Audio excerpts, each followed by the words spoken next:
Ito na po ang final result ni Sir, pero panoorin niyo po muna ito. Sir, pwede bang hindi kalbuhin? Yan ang tanong ng karamihan na may ganitong kaso. Ngunit ang lagi kong sinasabi, kalbuhin natin, Sir. Hanggat hindi na kami natutuloy. Yan po mga kaanit, pero itong si Sir ay malakas ang loob na unawaan po niya kung ano ang ibig kong sabihin. Tingnan niyo po yan, halfway pa lang kami.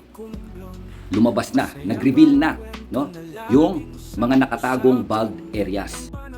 Ito na po si Sir ng aking siyang tuluyang makalbo. Kita nyo ang kanyang crown. Ito na po ang kanyang final result.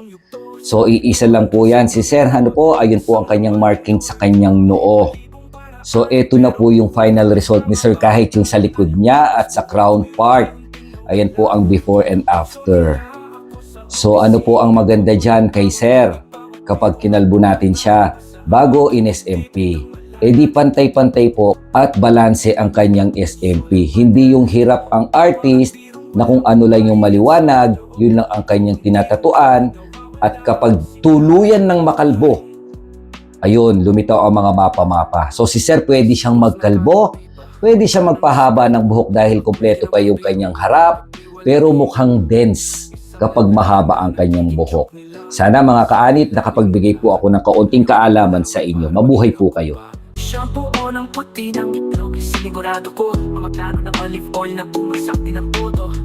Aloe vera na aking kinakasat, hinihintay araw-araw na dasal, umaasa makahanap ng paraan. Minoxidil, huling pag-asa, mga vitamin at gamot na inilagay ang aking kalusugan sa panganib.